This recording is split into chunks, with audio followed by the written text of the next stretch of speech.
Our next guest played 1,111 NHL games in the regular season. He played 144 games in the playoffs, and he went on to win 2 Stanley Cups with the New York Islanders. He won 3 Canada Cups as a player, and as a head coach, he won the Memorial Cup and the WHL Championship in 2000, 2001 with the Red Deer Rebels. And as a head coach also, he won 2 gold medals in 2005 and 2006 with Team Canada at the World Juniors. We'd like to welcome Brent Sutter to the 2 Months podcast. Brent, how's it going? I'm doing well. Thanks, guys. No, we appreciate What a resume. Yeah. That resume can go longer. So, but no, we appreciate you coming on. This is definitely an honor for us. So how are things going and how's the family doing? Everyone is most important thing. Everyone is staying safe and healthy.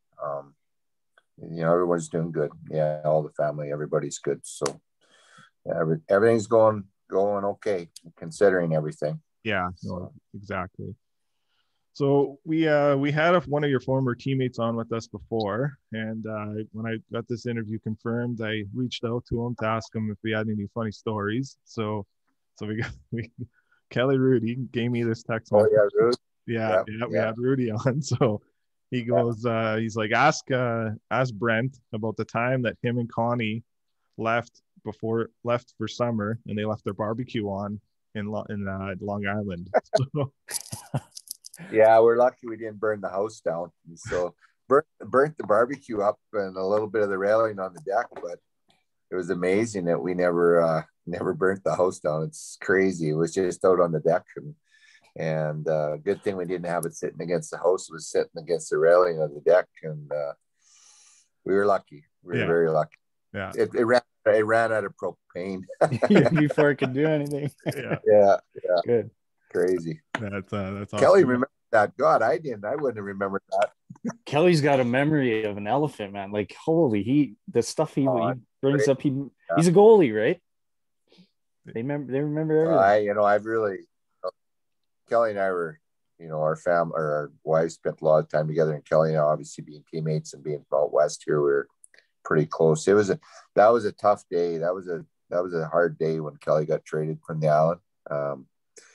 It was just, we rode to the rink together. We did things a lot together, and it was hard. That was a tough day. And Kelly had a great career. He had a great career. And it's funny, we went back and a long ways. We played junior hockey against each other. Obviously, he played in Medicine Hat, and I played in Lethbridge, and we both got drafted the same year in the same draft. So yeah, a lot of connections there. I really enjoyed watching Kelly on TV.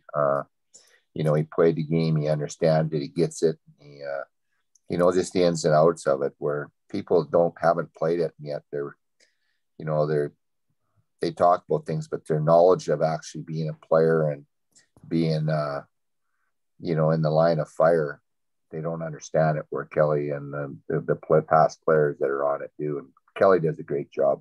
Yeah, no, he does. I've gotten to know him probably over the last 3 to 4 years here, and obviously the work that he does on the mental health side too is unreal, right, Brent? So yeah, for sure, 100%. Yeah. So we want to thank Cam Moon, obviously, for setting this up, and you guys let him out go to the NHL here, and obviously with owning a WHL franchise, your goal is to groom these men and women to go into the next level at times too, right? So talk about your relationship with Cam and what a great guy he is for setting this up, and just a great person as he is just in general.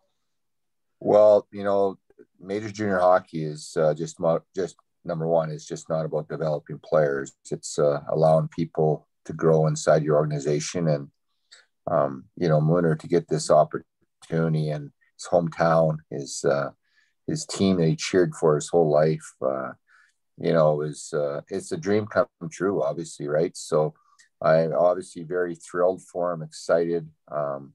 Tremendous guy. Mooner and I have been together since I purchased the team, our family purchased team, 21 years ago. So 1999. So,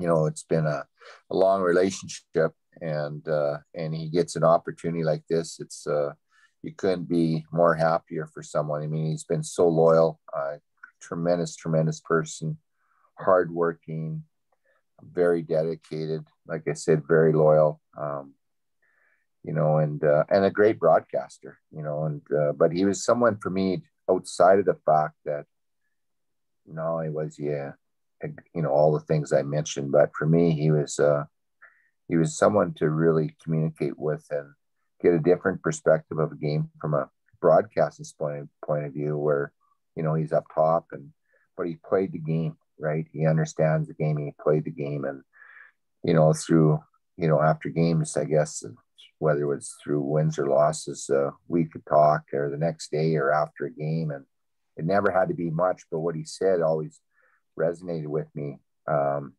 What his thoughts were on the game. And so I'm going to really miss that.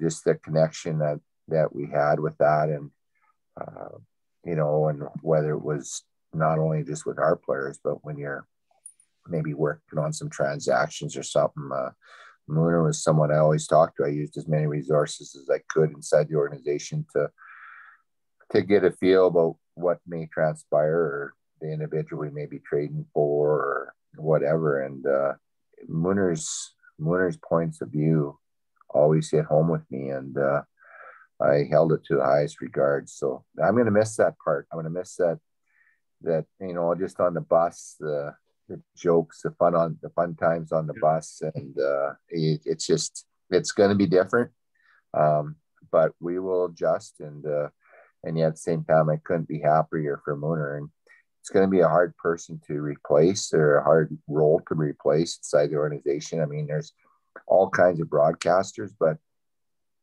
there's a lot of boxes that I want to check off that Mooner checked off. I mean, and not that you're going to be able to check off every box that Mooner was able to do. But we gotta find that right person, and and yet there's no rush. We'll take our time. We're not going to look into this until the summer. We'll get through this year. We have a gentleman that's worked with Mooner, and he's going to do our broadcasting. So for the 24 games we have, and then we'll dig into it once we get into the summer and figure it all out. Yeah, and his relationship is, and we know Bob. We've had Stopper on too, and those two guys together, it's going to be, we're very fortunate here in Edmonton to have that, and just great words what you said. He's a great person, and he knows the game, and I've gotten the privilege to know a couple alumni in your organization, Alexander Petrovich, was Petrovic, but and then we had Turner Elson on too this podcast, and these guys spoke highly of your organization and Mooner, and I want to touch on that with you, Brent, and the culture that you instilled with this organization from top to bottom. Where did that come from, and can you elaborate and bring our listeners into the culture that you have with the Red Deer Rebels? Well, number one, you're not always going to win every year. Major junior hockey is, you go through years where you're having success and years where you got to kind of retool. And it's always a process when you do it. But, but the most important thing is having that culture right from the top to the bottom. And, just the expectations that we have both on and off the ice, the way all the, just not the players, but the staff, both on the business side and the hockey side. And, I guess it's just, for me, it's been part of winning organizations when I played for the Islanders for 10 plus years, and then for the Blackhawks for 7+ years. And, working for great ownership groups, great management, playing for great coaches, understanding the winning environment when you have success, right? And playing in the Canada Cups and 3 Canada Cups, and seeing how things were done there, whether it was through the management staff or the coaching staff. And then when you get older, in Chicago, I was very fortunate to have Mr. Pulford and Bob Murray were my managers there. And, just a lot of questions, a lot of times, this one-on-one time, just talking a lot about just the business side of the game. And, and with the Wirtz family. And so that really, it really helped me a lot. And, and just, when you've won and you see what it takes to be successful and you see how organizations do it, I just, I guess when purchased a team, it was just a matter of just implementing that. It was hard on people. And we had people resign because they just couldn't work in that environment, and that's fine. I totally understand it. And, but that being said, it wasn't going to change the way it needed to be done. And that was, that's, you think about Mooner, like Mooner was there right from the start, Dave Radar Harney, our trainer, so they jumped right on board with it. And I guess it's not that past ownership weren't great guys and great ownership group too. It's just that I believed in doing things differently.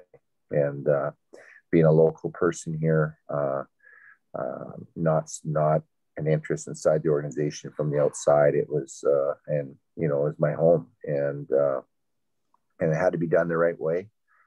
And again, it takes everybody. It's always about the people inside of it. It's about, bringing in the right people, having the right people in the right roles, and allow people to do the job, provide the leadership, and let them run with it. And I think over time, for me, it's just being open, listening to others, to how things can be done, how we can change. You got to be creative, and just, we got a young staff, young coaching staff. Obviously, Radar has been around a long time, but our medical trainer is young, our coaching staff's young. Upstairs in our office, for the most part, we're very young. My son, who's helped me run the business side of it, I mean, he's 34 years old. So, that's Merrick. Yeah, it's Merrick. Yeah. And, and he's got a real sharp mind, but they're in with the times right now, right? The way things are done. And at times I can be old school, but it's just working on all those things together. And, but there's something to say about old school mentality too, in the sense of, the game itself, it was this way 100 years ago, and it'll be this way 100 years from now. You got to be very committed. You got to be a hardworking individual. You got to be a team guy. You got to be disciplined. I mean, all those things are pretty standard, right? They're always on the top of the list, no matter what. And then the game has changed, right? So then you adjust as a coach to how the game has changed, but those other things are still at the top of the list at all times. No matter who's in your dressing room, no matter, where your players come from, whatever. My nephew, Sean, he's my assistant general manager, and he does hardworking, very smart hockey person, and he does a great job drafting and recruiting players, and spend a lot of time with parents of those players. So, it's, I don't know, like you just over time, you die on the mountain that it can not just be successful on the ice, but being successful off the ice, and not in a sense where everyone knows when they come to Red Deer, this is the way it is. And players love it. I mean, they just adapt, and everyone wants a culture. Everyone wants discipline. It's just, you just got to do it the right way and manage everything the right way. And, and not everything's always going to be rosy every day. There's peaks and valleys through it too, but you work together through it all. And like I said, I give a lot of credit to the people around me, right? And my staff, a lot of my family members work there. Merrick, my daughter Brooke, wife Connie, so it's a group that's very committed and dedicated and hardworking, and great staff, both on the business side and hockey side, and the players are awesome, and I can honestly say I've never I've never, through all the years, I've never ever taken anything personal with any player, any staff member at all. I mean, it's just all part of it. And, so you just continue to do it, try to do it the right way. And along the way, there's changes, and whether it's with personnel or obviously players change, the game has changed a lot, right? Even on the business side, it's changed a lot. So you just adjust and adapt and trust the people around you. Yeah, no, exactly. It's, even talking with Petro, numerous conversations with him, he just, holds your guys' organization and your family at high regard, because yes, it's the business side and the player side, the hockey side, but it's the personal side. Like, you guys do such a great job of grooming and making these kids, when they come to you, they're kids, and you make them better as adults when they leave your program, right? And they go on to bigger and better things. Yeah, well, for sure. I mean, that's just part of it. And the reality of it is that not every player is going to play professional hockey. Yeah. Very small numbers. Yeah. And you think about, as far as in the National Hockey League, there's 31 teams, 23 contracts per team, whatever that works out to be, 600 some players across the NHL. But those players are from all over the world. Yeah. Let's not talk about from Canada or North America, from all over the world, right? So it's tough to play in the NHL. It's the best league in the world. But our job is to get them as prepared as you can, not only from the hockey side of it, getting them to move on to pro hockey, but quite a lot of them are not going to do that. And you got to get them ready for the real world, right? And you want them to be at the best schools they possibly can be at, and getting the best degrees they can have. And that's why we're hard on schooling. Probably for me, it's a sensitive thing, the schooling part of it, because I want to see our kids do really well in school. I don't want to see a kid just want to get just enough to get by. That's, to me, that's unacceptable. Because you don't want to just get by in the world. You want to strive to be the best you can be in, whether it's in the business or the hockey side of it. So, that part is where I dig my heels in pretty good on it, that I want our kids being successful in school. And we got the right people around them to help. And that's a big thing too, it all is that providing the resources, giving the players all the resources they can possibly have to be successful in whatever it may be. And then they got to take it and run with it. And, it's part of our role is to make sure that they do that. Yeah. So they can be successful. Yeah. Accountability. Yeah. Very well said. So talk about the team that you have right now and the decision that you guys, have the kids staying at the rink full time there. Are you guys, as the coaches, managers, you guys doing that too? And talk about what team do we expect to see out of the Red Deer Rebels this year in the 24-game season? Brilliant move, by the way. Yeah. You know what? It's pretty cool. It's actually, I've had a lot of responses from different people in the hockey circles, general managers, coaches, at different levels, NHL level, junior level, whatever, that is what a great idea to do. And, it's like when these kids when they look back at it 15, 20, 25, 30 years or whatever it's going to be, they're always going to remember this year. Unfortunately, it's through COVID, but we're trying to make the best out of a tough situation. And we just felt in Red Deer, our best case scenario was going to be staying in the facility if we could. It was approached to us by Abby Wallen, and she approached us. She works for Western Park, and she just thought it might be a really good thing. And so my son Merrick dug more into it, and Western and ourselves worked together on it. And along with the city, we've had a lot of people help out in the community, and our billets, parents, you name it. It's been suite holders, corporate sponsors. Everyone's been helped out to make this the best experience the kids could possibly have in a tough situation. So the rink was just been totally renovated. So it's it's beautiful inside, absolutely gorgeous. And kids all have their own suite, and it's like their own room, and great food. They're fed very well. That's really obviously very important. And they get to, there's a lot of stuff set up in the concourse with games and ping pong tables and basketball hoops. And we moved our bikes upstairs and some weights and stuff like that. So out of our gym, and, we're trying to do it to the best of our ability, and kids are loving it. We'll, after it warms up and stuff, we'll get outside and do some things in the parking lot and stuff like that. I mean, we can play snow football or do whatever, right? Yeah. Hey, I've coached junior B kids, so what a better way to keep the ball in line and keep them. Well, you know what? It's really unique. And you know what? I give the kids 3 options. I actually asked them, we had a Zoom call one day with them, and I just asked them, said, guys, basically we can do this, this, and this. And it was either the billets, hotels, or in this environment. And they really wanted to do this environment. They thought it'd be pretty cool.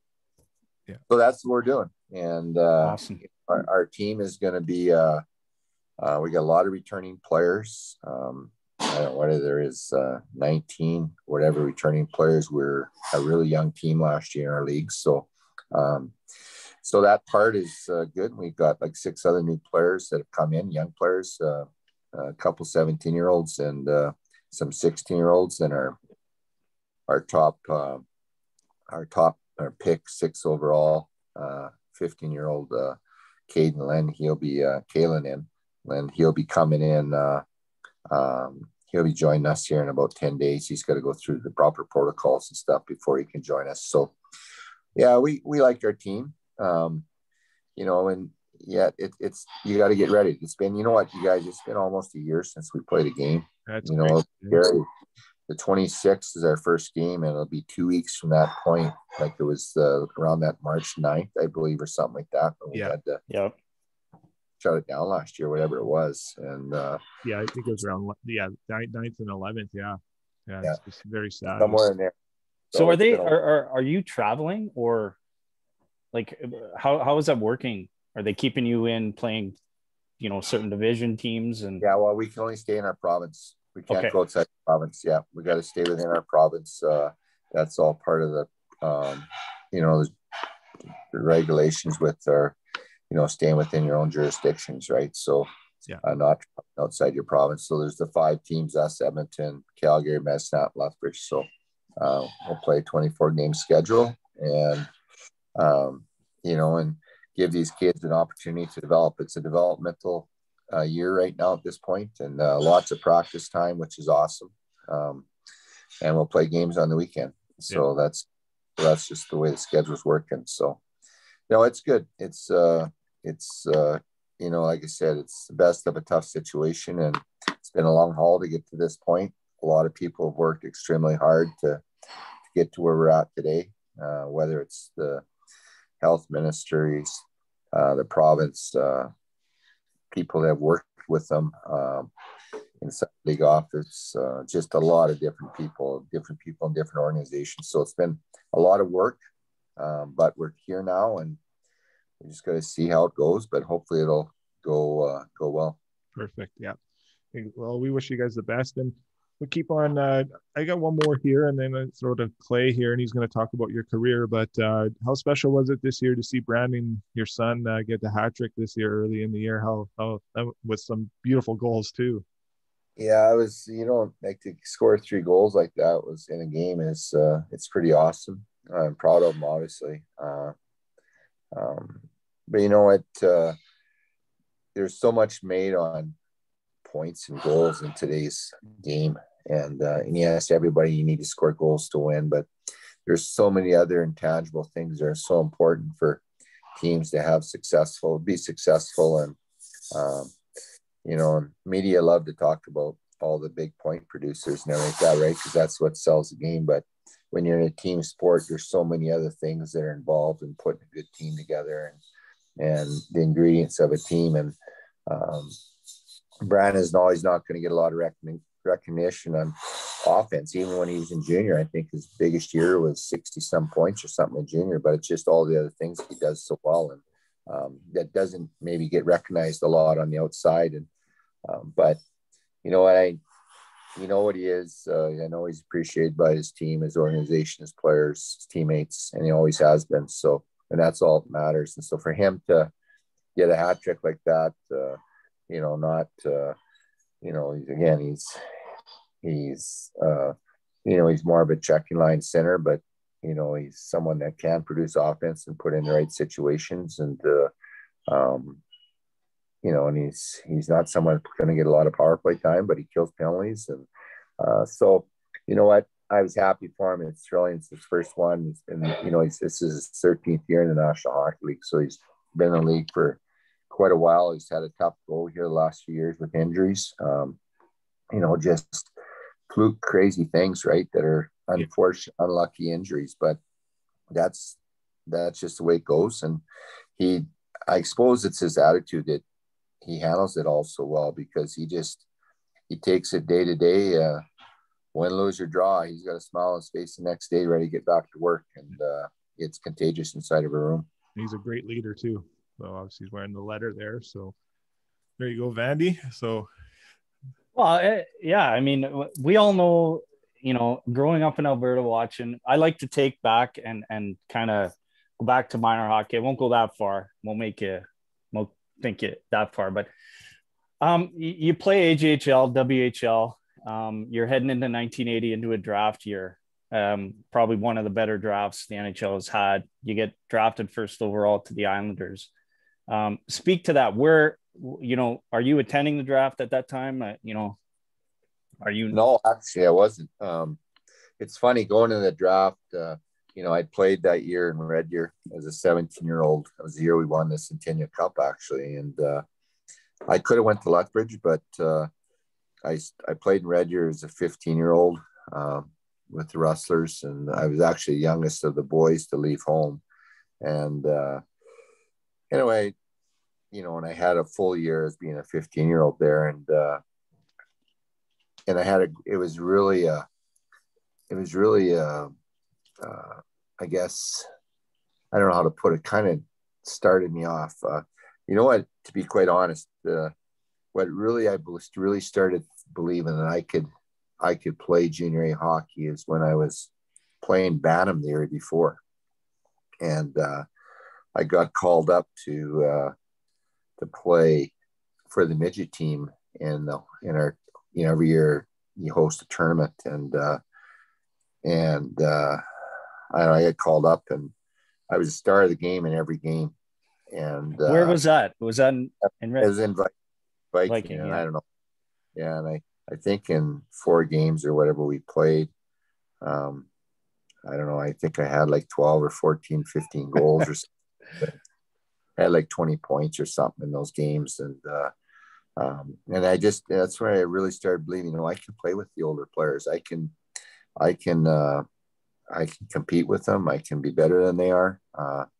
It was a really driving force that summer for me to get ready to go to Red Deer. And when I went to Red Deer, you know, everyone just go there for, you know, get the experience and be back playing midget hockey the next year, junior B. But I was on a different mission. I wanted to go there and make the team. And I did. And I was very fortunate to play with brother Dwayne. Kelly Kissio was on the team that year, and Kelly, to this day, Kelly and I are still very good friends.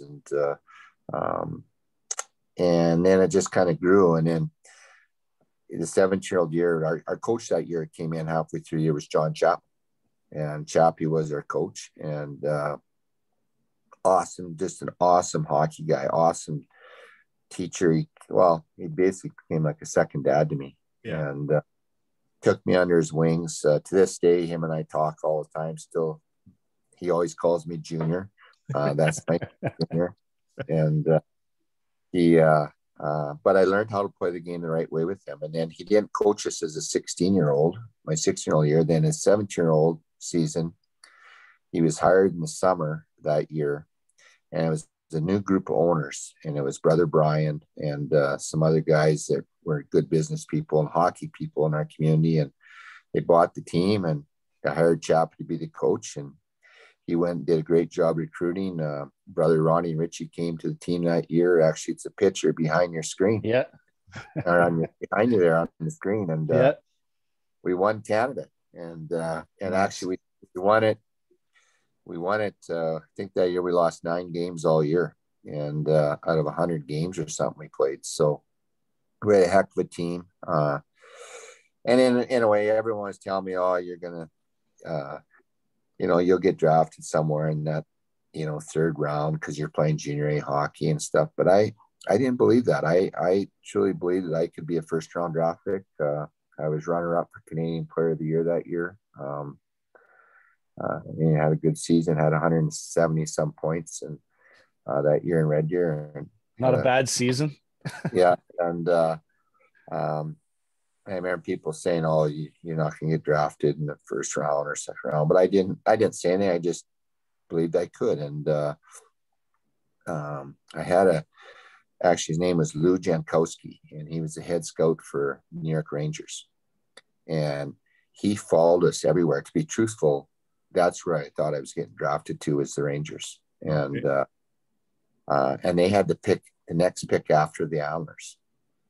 And so it was, and back then you didn't go to the draft. I was actually working for Northwest Utilities in Viking, and the Viking gas camp, they call it. And I was in the backyard, actually. I was a welder's helper.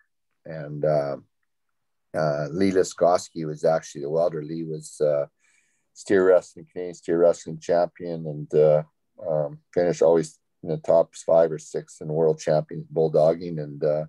And he was a welder, and so he was a welder at Northwest Utilities. So I worked for him, and I was actually in the back because Lee used to go, and he used to go on weekends, and he'd travel all over North America and do rodeos. And then so when he came back, any of the jobs, that's where I learned how to weld. Was he let me weld Texas gates and different things that I could learn to weld on. And actually that day I was welding in the backyard of the gas camp, and Len Josephician, he was the boss there. He come in the back, and it was about 10:30 in the morning, and he said, "Brent, you're wanted on the phone." And I knew it was draft day. And I said, okay. So, I went, and I knew the draft started at a certain time. So I thought, geez, that's pretty quick. So I went to his office, and he put me on the speakerphone, and Len left the room, and it was Mr. Torrey, and he called and said, just tell me that I was taken in the 1st round, 17th pick overall by themselves, the Islanders, and congratulated me and told me he'd see me in August, or September, whenever camp started. And that was it. And, thanks, Bill. I got to go finish the Texas gate. Yeah, I did. I left the one back out, and I kept welding. And awesome. And there was obviously excitement in the family and stuff like that, like when I got home and stuff. But it's funny, brother Dwayne got drafted the year before that, 17th pick overall by the Islanders, same pick.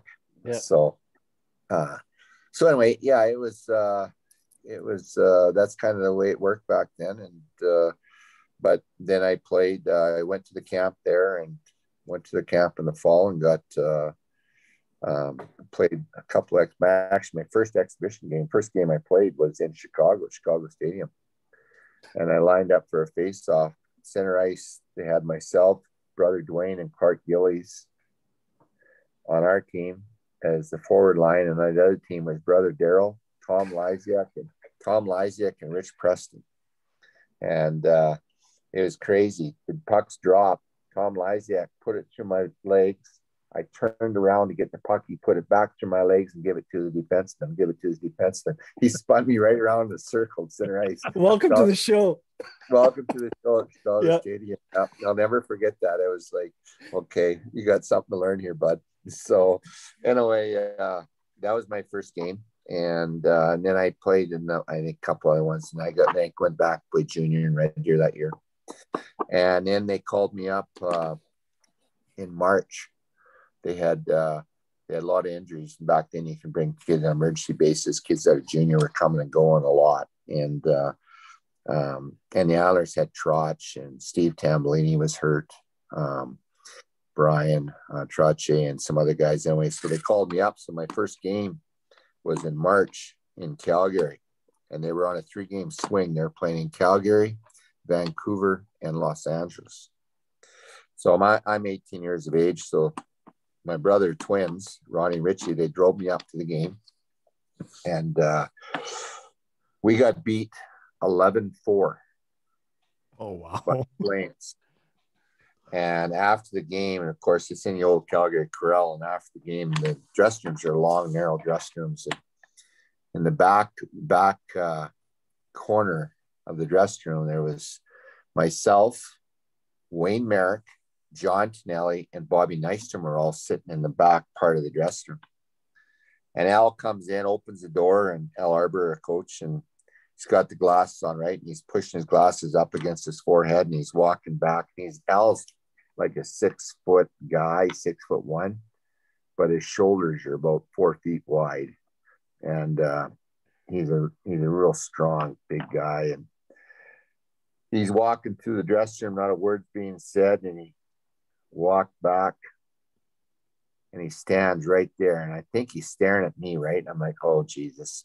And my first game, and he looks at me, and he spins and looks at Wayne Merrick, John Tonelli, and Bobby Nystrom, and he goes, "You 3 assholes," and turns around and walks out of the room. Well, the 3 of them were -7 that night. Oh.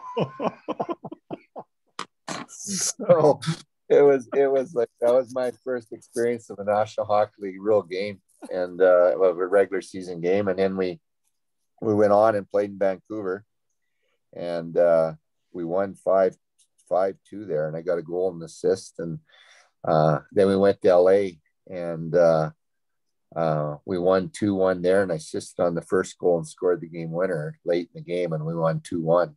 And then I got sent back to junior. And never forget Al coming in the dressing room after that game, and come in, and he said, congratulating us and good game, guys, and everything. And he says, but I got some sad news for you.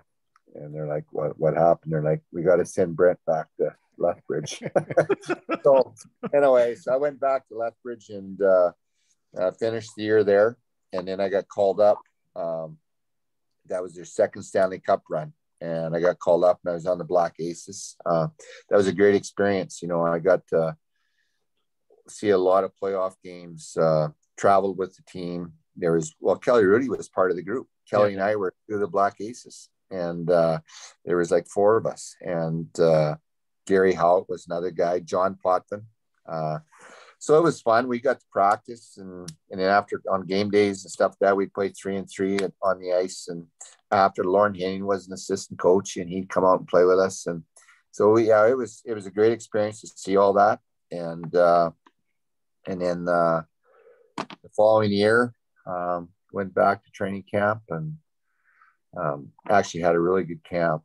I was disappointed to be sent back that year. It was I led the team in scoring in exhibition, played every exhibition game, played 12 games, had 15, 16 points or something like that, and got sent back. But that being said, Mr. Torrey was awesome. He just, he told me that, he wanted to be loyal to the group that had just won the Stanley Cup, and that for me to go back and have a good, start off good and have a good season. So I went back there, and then that was the first year actually that there's the World Junior team that they were taking.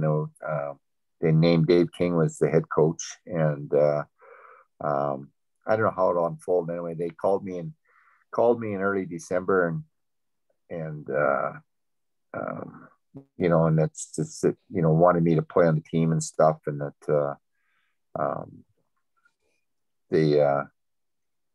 but they said they understood the Islanders would have some say in it. So anyway, so I was about to go to World Juniors, and Mr.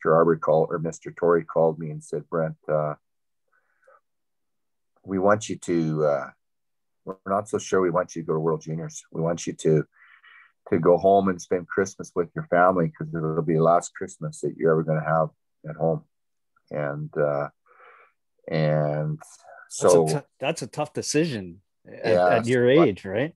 I had to turn it down. Yeah. And tough one. And then the Islanders called me up on December 20th in Detroit, and our 21st, I think it was. And we played the 21st in Detroit.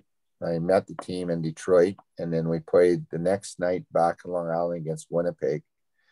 And then after that game, the next morning, I flew home and flew back, had Christmas at home, and they told me to go join your back with Lethbridge to your team in Lethbridge, and we'll call you up on January 4th. So we had a bunch of injuries with Lethbridge at the time too. So I was actually playing defense at the time, and all our defensive got hurt. So Jesus, I was playing defense, but we had I think I played like, I don't know, we had 30 some games. I had 80 some points, and had like 160 penalty minutes, and it was it was a really good start to the year, and then I got called up. I got called up on January 4th, and I guess the rest is history. Yeah. I never thought I'd go in there and, I don't know, I think I had like 41 points in 41 games or something like that. And I led the team in penalty minutes. Love it. The Alberta way. I love it. I just never, I never expect, but Al put me in great position. And then I guess the rest is kind of history. That's kind of how it all kicked off. And I had 12 straight 20-goal seasons, and I would have never thought that you could accomplish that at the NHL level, right? And but again, it's about the players you played around or played with, the teams. I mean, obviously, I played on great teams there. Speak to those teams. I mean, we're Edmontonians, Oiler fans. We know obviously the history, but speak to the Islanders and how good they were. And I don't think a lot of our listeners might not know, the battles you had with Edmonton. But what do you think was the common ingredient? You've heard the stories of Gretzky and Curry and Mess and all those guys. You guys, I mean, Clark Gillies, Dennis Potvin, Mike Bossy. I mean, just legends in the game. What turned that actually? What it's funny with the Islanders. It was the year before. It was the first year they won the Stanley Cup. They were a big, strong, tough team, right? And obviously with some great talent on it. And but they just seemed to always just get there, but not quite. And they got beat in best of 3 against Toronto Maple Leafs. Lonnie McDonald scored the overtime winner in Game 3 and knocked them out in the first round. I believe that was the year before they won the first Stanley Cup. But in a way, they had it was actually a game in Boston that they realized how tough they were and how good they can be. Both benches emptied, and they had a big brawl. Oh wow! And Boston had a tough team. Boston, oh yeah, Al Secord, Terry Riley, John Wick, Wayne Cashman, Stan Jonathan. It goes on and on, right? And Mike Milbury. I mean, they were a tough team, and you know what? The Islanders, when that was the turning point for that franchise. They had, the Clarkie. Then everyone knew Clarkie was tough, but now he's in a battle like that. Gary Howard, Bobby Nystrom, Gordy Lane, Bobby Larimer. It just goes on, and they had a tough team too, and it was an all-out brawl, toe to toe, both teams, and that's when the Islanders kind of came together and realized, what, we can. It was almost like it was like, okay, we can do this. Yeah. And it took them to a whole different level, and of course they had Trotch and Boss and Dennis, Potsy and Butchie, and they had obviously great players too. And not the other guys they were all really good players. Like when I went there, I was just in awe with all those guys, right? Because they were big boys and can play and they're tough, and they treated me so well. And to a man, they were awesome. And, you learn how to be I always felt I was a good teammate, and, but that was a whole different level. Right. And you learn how to be a pro, and you learn it on a winning team, but that kind of kicked the Islanders off and got them going. And, and our fourth Stanley Cup, our third Stanley Cup, actually, it was the first year that I played where I got called up in January. And, I was playing regular, playing power play, killing some penalties. And, I'm 19 years old and doing all this, going to the NHL and getting these opportunities was unbelievable. Well, we get into game 1, I believe it was, against the Rangers. And I'm the last man coming out of the zone with the puck. And I try to make a one-on-one play against a guy by the name of Rob McClanahan. And Rob played for the U.S. Olympic team. And we're playing the Rangers, of course, our number one rivalry. Well, he strips me of the puck and he goes in and scores on Smitty. Oh, no. I was so pissed off at Smitty. But no, awesome guy. But anyway, they scored, and I never seen a regular shift again for the rest of playoffs until games 3 and 4 of the Stanley Cup Finals. So I played, 4, 5, 6 shifts a night, which you just do the best you can. Back in the day, though, you're playing against the fourth line. The fourth line back in the day had 3 heavies on it. Yeah. So heavyweights, right? So here's me out there against these guys that are 220 pounds, and I'm 175 pounds soaking wet. And it was just like, holy shit. But it was a great learning tool for me. And great. And as much as the time he didn't like it, I understood it. I mean, the players used to always come up to me like, what's going on? Like, why none of our better players, like, why aren't you playing? I'm like, I don't know. But I just, and Al never talked to me, never said a word to me. Yeah. And then he got into playing the Vancouver Canucks in the finals. Game 1, I didn't play much. Game 2, we're up like 5-2 or something like that, or whatever the score was, 5-3. I can't remember. And it was halfway through the second period, about halfway through the game. Al put me on the ice and took Trotch off to take a face off in the offensive zone. I was like, well, what's this all about? I mean, here's our best centerman, and I'm taking him off the ice in game 2 of the Stanley Cup Finals. But it was just a message. And you know what? I played a lot the rest of that game. And then we go into and we win it. We go to game 3 in the Vancouver in the Stanley Cup Finals, and he puts me in the starting lineup. And anyway, I ended up being a star of the game that night. And in game 3, and then in game 4, we win the game. And anyway, we're all celebrating, right? You win the Stanley Cup, right? You're in the dressing room. Yeah. They celebrate, and then Jim Pickard, our equipment manager, comes in, and Al's nickname was Radar. So we all get champagne going, beer going in the dressing room and stuff like that. And he comes in and says that my nickname was Pup because brother Dwayne's name was Dog.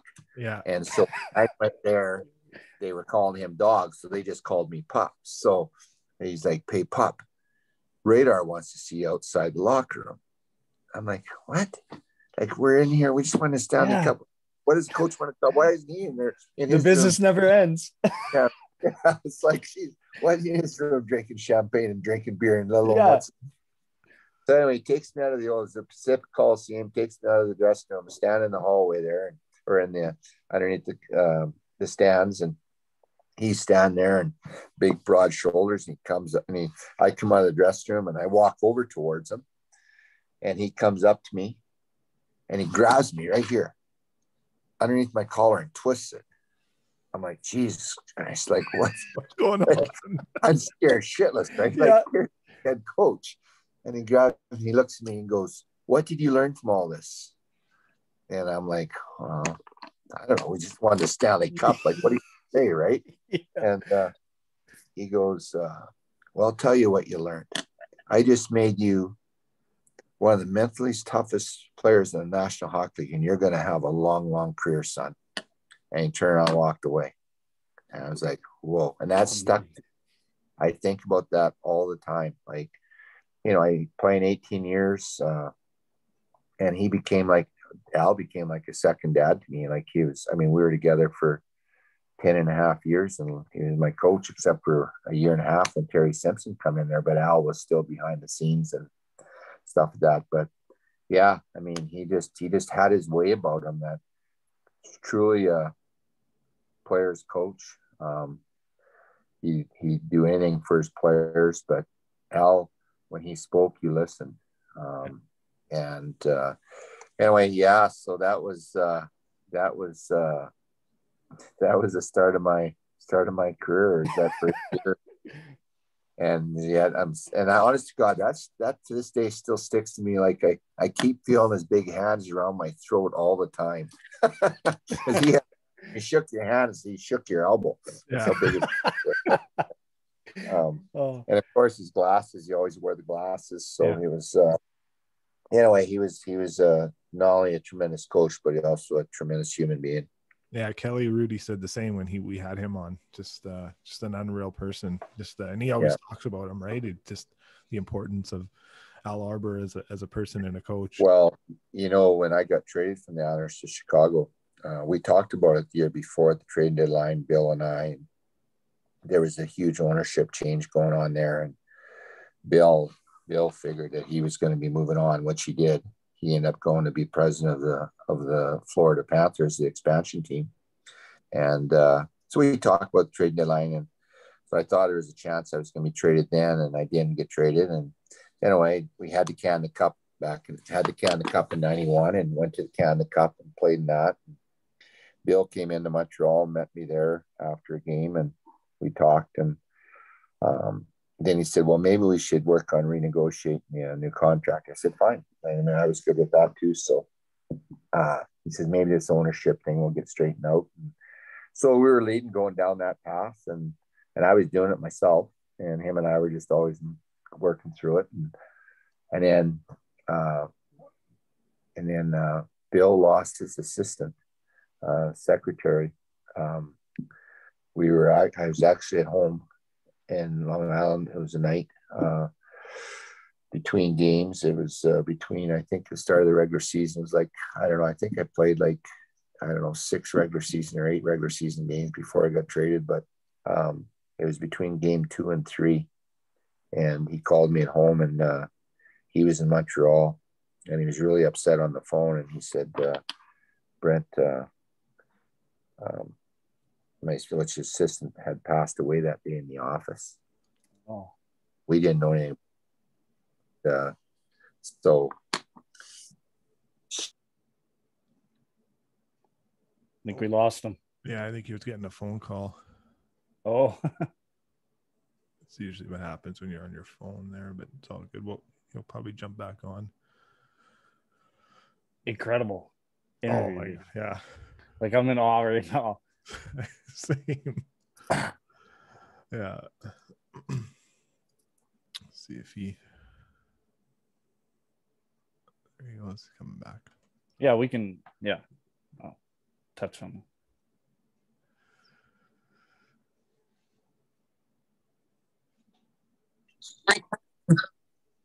You there, guys? Yeah, we're here. You got it. Yeah, sorry. Yeah. Anyway, Al or Bill had lost his assistant that day, and he was really upset on the phone, and he just said, Brent, can we meet the next day or so? And I said, yeah. And so we met, and he said, you know what, Brent, this isn't going to turn out the way you or I would want it to. I'm going to be moving on. It's been a tough few days. I think it just kind of hit him that, the reality of this all is that we are going to have an ownership change, and he was going to be moving on to Florida. And, I just think through the death of his assistant, and he just sat back and really looked back on things. And I was the last link to the Stanley Cup there, so that was hard. So anyway, he gave me an opportunity. He told me to give him a list of 4 teams that I would want to go to. And so I gave him a list of 4 teams and at the time. And were the Oilers on that list? Oilers and Flames both were, yeah. Oh, right on. So, but anyway, what ended up happening was we were actually playing the U.S. Olympic team. They were traveling around playing exhibition games that year. And they didn't dress me that night. It was a Tuesday night, I didn't dress. And myself and Patrick Flatley was sitting up in the suites watching the game, and neither one of us were playing. And the phone rang, and Flats answered the phone in the suite, and it was Mr. Torrey, and he said, can you tell Brent to meet me down in the equipment room between the first and second period? So I went downstairs between the first and second period, and he told me that I'd been that he was closing in on a deal with Chicago, and that the deal would be he'll know more after the game, and he'll get back to me first thing in the morning. And I guess I found out the reason why it was held up, because Mr. Wirtz, Bill Wirtz, time was going in to have surgery that evening in the hospital. So so they had to wait till the morning to get confirmation from to do the deal. So then I woke up in the morning, it was in the newspaper that I'd been traded to Chicago, and went to the rink, and Bill called me down to his office. I was a lot of times I was one of the first ones at the rink, and so I went down to Bill's office, and he told me what happened, and it was a very emotional meeting. And then he told me to go and see Al. Now, so I go in and see Al, and Al's got a long, narrow office, and at the end of his office is a big desk with a big wall unit behind it, dark oak, cherry oak, all furniture. And he had this huge high back chair. Well, his chair is turned, and the only lights in his office that were on were the two pot lights close to his wall unit above his desk. And I go in there, and all I can see is the back of his chair and the top part of his head, back of his head. He's got to turn around facing his wall unit behind his desk. And so I come in and I sit down, and I went, Al? He didn't answer me. I went, Radar? He didn't answer me. And he turned around, and he was just a mess. He was very upset. Of course, and I break down because I'm seeing him like that. Yeah. And he looks at me and he goes, Brent, like, this is it. It's over. Our Stanley Cup years are done. And you were the last link to it, and it's finished. It's the Islanders. It'll never be. We'll never. It's over, and the dynasty is done, officially done now, and with our roster. So it was a tough day. But you know what? When it gets back to your original question there about talking about, the rivalry between the Islanders and the Oilers, obviously the Oilers had phenomenal players. I got an opportunity to play with, in 3 Canada Cups with Gretz and Mess and Paul, Andy. I had an opportunity to play with Grant when he was playing the Canada Cup, Kevin Lowe. So I had an opportunity to play a lot of their great players, and got to play the '84 Stanley Cup with Slats was the coach. So, and I had played against Mark, obviously playing junior A when he played in the St. Albert, and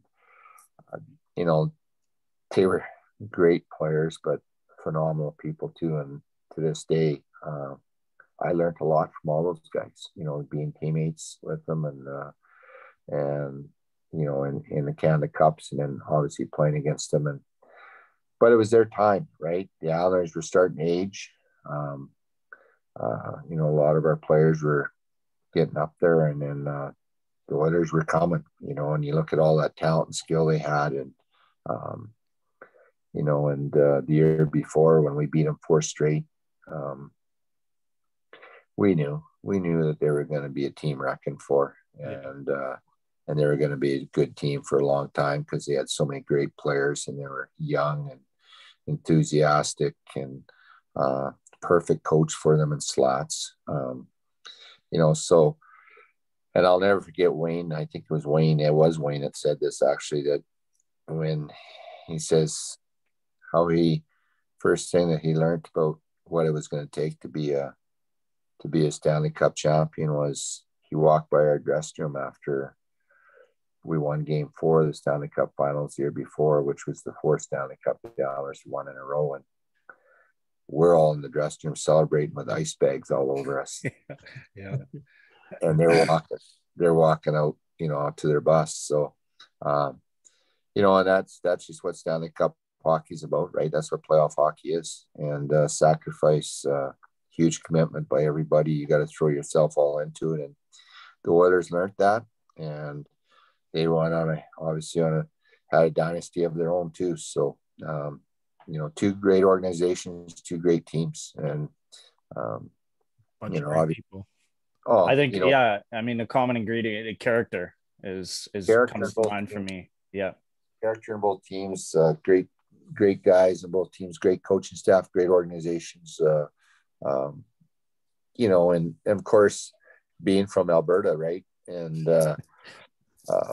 even though you're competing against them, playing against them, stuff like that, you knew everybody at home in Viking was cheering for the Oilers. And, but, that's, and just, what, the game of hockey is it's a small world, right? And a lot of great people in it, and there always has been, there always will be. And you form relationships with everyone you come across in some way, shape, or form. And yet when you're on championship teams with people like I was with those guys, I think there was only 4 or 5 of us that played in all 3 Canada Cups together, and I was Gretz, Mess, myself, and Paul, and I'm not sure if Andy played in all 3 or not, but you learn a lot from those guys, and they're great people, and they're great players. Yeah, exactly. Do you want to ask one more, Clay, there before we? I mean, we've taken up a lot of your time, and we appreciate that. I know I've got into coaching in '99 with Southside Athletic Club in Edmonton, and that was right around the time you kind of got into coaching as well. You retired, and I know I followed you throughout, and I've kind of admired your style per se. The hard loving, or the tough love with the hug, as I like to say it. What I want to talk, and we've talked about this, the Canadian junior team, the 2005 team, and if you can speak to that, and you've got loaded talent, and there's arguments about whether it was the greatest Canadian team ever. How do you approach that team, and balancing the egos, if you will? And I from what Glasser and Bell have said, they everybody just bought in. It was relatively simple on the player's point, but as a coach, I mean, what's your mindset heading into there? Obviously, I can guess what the answer will be, but it's not a change. Part of it to me was when I first met Nick, Bob met me about coaching the team, and he said, basically, just go and do what you would be doing in Red Deer as far as the culture downstairs in the dressing room. And I was quite surprised when I got there, to be quite honest. There was a lot of people around the players, and it was a huge distraction, a lot of things downstairs. And I took some slack over it because I basically shut the dressing room down outside of coaching staff, players, and trainers. I wouldn't let anybody else in the dressing room. And if you wanted to deal with these kids on equipment and all this, it's because everything was done right in the dressing room, and you're trying to hold meetings, and there's other people around. And it was bizarre. And things can be done down in the aisle hallways somewhere and stuff. We don't need to be having this kind of distraction here. And the team had lost the year before. They'd actually lost, they hadn't won a gold medal in 7 years. And enough was enough, basically, with Bob. And he just said, put it back in line here. Let's get the culture back to where it needs to be. And so he said, just do what you've been doing in Red Deer. So that's what I did. And first person that Bob and I talked about hiring after myself was Pete DeBoer. And Pete was coaching Kitchen at the time. So Pete was like, we were kind of like co-coaches. And anyway, and Blair Maxey was head scout. He did an awesome job of bringing in a lot of the good players. Blair and I are, good friends this day still, and just the connection that we had. And anyway, we had I met with the players, and I met with 13 returning players, and that was like a lot of big name guys, right? Like Cross, Sydney. He was going to be going in. He was a 16-year-old before at the World Juniors. Ryan Getzlaff, Corey Perry. Bergeron, yeah, just name it. Well, Corey wasn't there the year before. It was neither was it was Getz and Dion Phaneuf and Brent Seabrook, and it was just on and on. There was 13 returning players. So I met with them and I said, guys, this can either go two ways. You guys are willing to buy into what we want to do here, and you guys, you want to get back, you want to win a gold. Like, you got to redeem yourselves here. We got to get going. We want to be this team that plays a certain way, loaded with talent. And I will argue and say it's not arguably the best team. It was the best team that ever played. I mean, you look at all those players, right? They were all captains on teams in the National Hockey League for a long period of time. They all had great careers. Some of them are still playing, all studs, right? Star player. And, and that team was unique. I mean, and they talked about this year at the World Juniors where breaking records from the 2005 team, right? And but that team was loaded, and so what our goal was at the time was to fit the right players in with this group. It didn't have to be necessarily guys that were, then they had to let some guys go in our final cuts that were leading scorers in their leagues, but looking to build a team.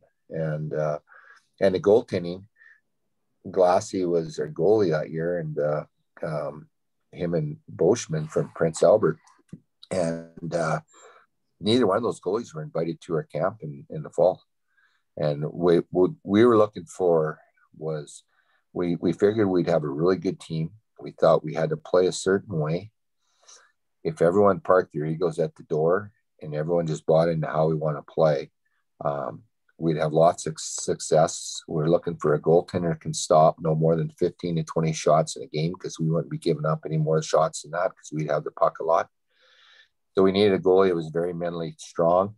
So we took the two best goalies in the country that were off the two best defensive teams in the country. Yeah, and both very good teams in Kootenay and PA that year. And so we just, that's how we added our team. That's how we went about it. And we, the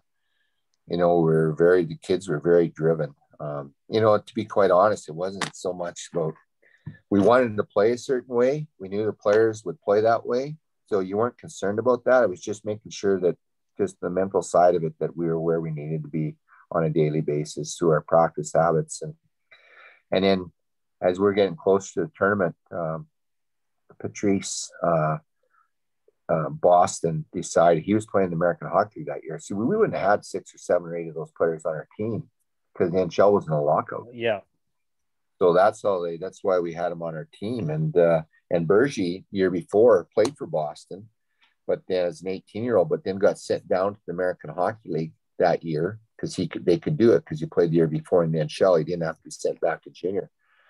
So Boston let him come to us to play the World Juniors. And he was the final piece and obviously a big piece that, him and Sydney to this day, you look at every event, those two guys have played together in international competition. They use them on the same line. Yeah. And it's amazing. It started back in 2005. Awesome. We put them on the same line, and Bergie and Sid roomed together, and Bergie took Sid under his wing. I mean, obviously he was still a young superstar, still hadn't been drafted yet. He was 17 years of age, but their work habits and practice, and they treated every practice was like a game to them, and they took it very seriously. And you know what, it was a great group of guys. Even to this day, you still hear from some of them, you talk to them, and just a phenomenal group of players, but people. And and that kind of got Team Canada back on a roll. They won five gold medals after that, and the first 4 were all related, almost similar to as far as, Pete didn't come back for the second one, but then Craig Hartsburg came in. Yeah. And then Hartsy was my assistant coach that year, him and Clement Jodian. And the first year was Jimmy Halton and Pete, and then it was Hartsy and Clement. And then I didn't come back the next year. I stepped away from it, and it was just a lot to be away 2 years in a row away from your own team in Red Deer. And Hartsy did it, and he won two gold medals in a row after, and then he stepped away from it. And then Pat Quinn won it in Ottawa in 2009. Yeah. So anyway, that was kind of but the culture had changed, and they just kind of followed that lead. And so, it's something that you're proud of. It's something that you knew that needed to be a lot of hard work put into it. But again, it had a lot to do with the people around it, right? Great people. And Bob was unbelievable, awesome. To this day, I owe Bob a lot because he gave me that opportunity, and we had success with it.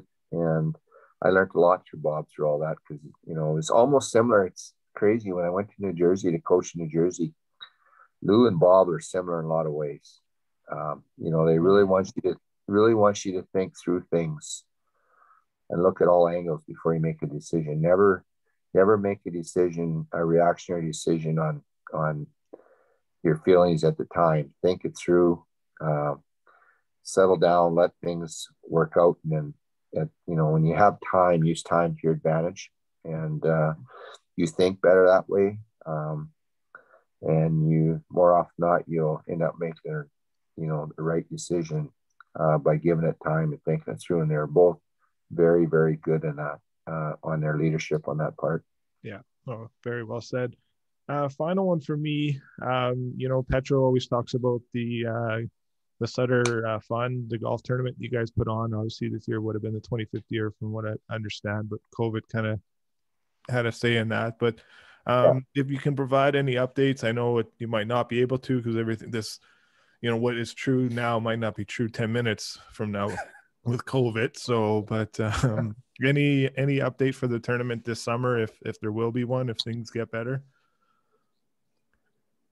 Not at this time. There's not. No, to be quite honest, we haven't had a meeting on it in quite some time.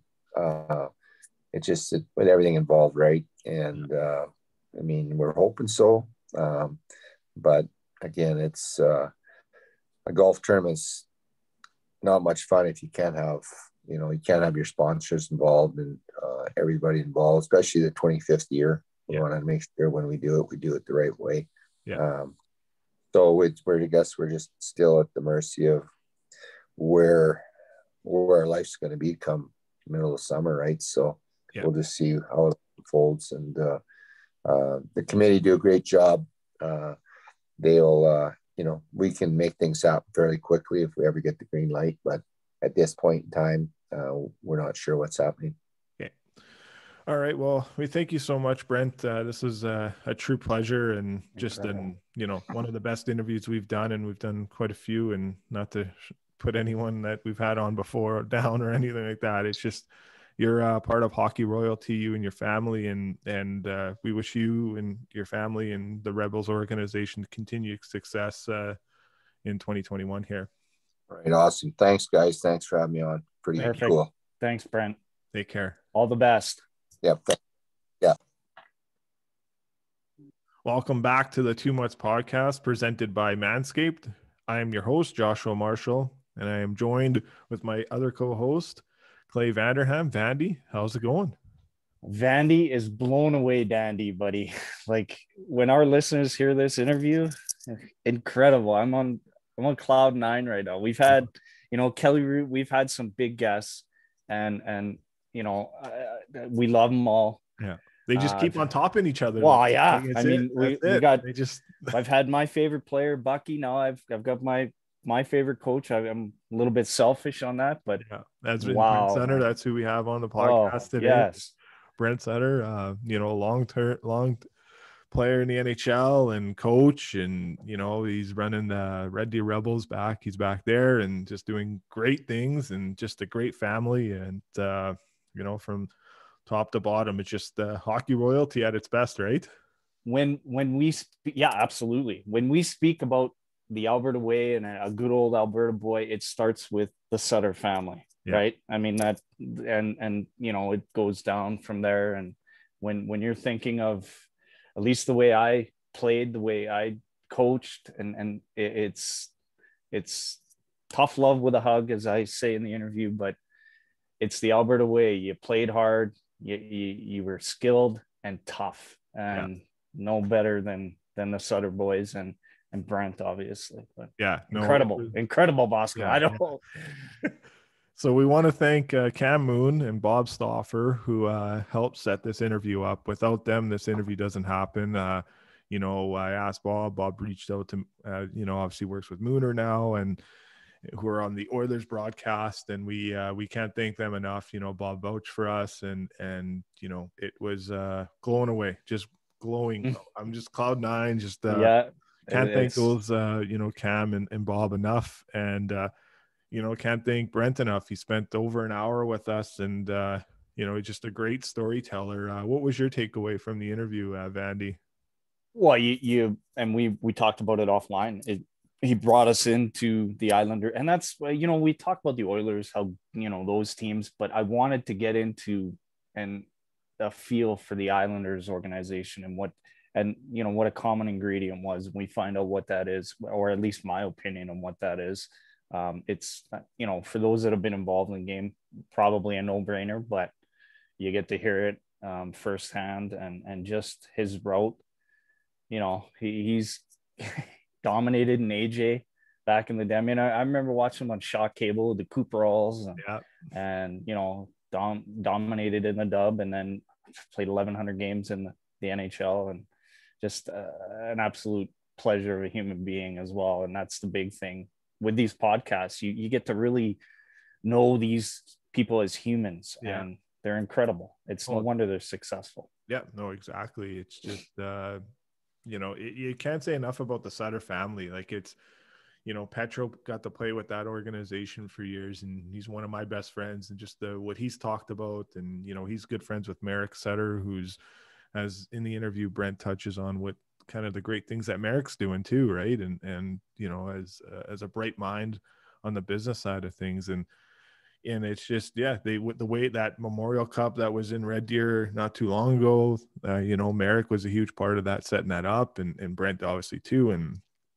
Connie, his wife, and, Brooke does great things too. And her, in what she does in her life too. She's got her own business going on, and I think two of them, and it's just, and, Brandon's doing great in the NHL. It's just, and just the rest of the Sutters, they're just great people, they are great people. And, they give back, and that's the biggest thing too, like, took more than an hour to do this interview with us. And, so I love it. And, this is what we do at the Two Mutts podcast. We just bring this stuff to you guys. Like, it's a bit different. It might be a bit of a change up, but incredible. I wanted to ask him, who he thought the better Sutter brother was, but you always leave for more, right? So, yeah, exactly. I'd love to have them all on and just tell stories about when they were kids. Yeah, no, exactly. So, we touched on the Sutter Foundation towards the end there, and that's something that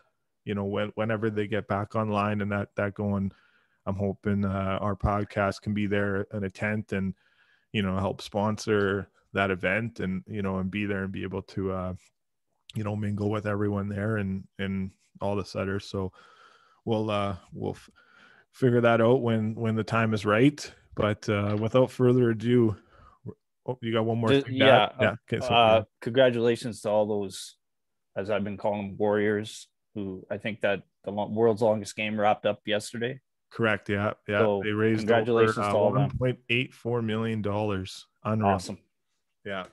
Like, that is in the coldest temperatures as possible. And then we're going to get a bit of a warm snap here. It just, Mother Nature was against them, but they weren't against Mother Nature in a way. They just went out and plugged away and smiled. Everything you saw, pictures, when you would follow that Instagram account, people that have gone down, people that have, and thanks for the volunteers too, the men and women, everyone that's donated, everyone that did a great job hosting that event and getting that event off, all the healthcare workers too that, provided, everything that they needed to do with following the COVID rules. And, Brent's sake, Ron McLean said it the best on Hockey Night Canada. I'll take the words. It's a little slice of heaven, right? Yep. Yeah. So, all right, we'll finish with that. We'll throw to our interview with Brent Sutter. Enjoy, everyone.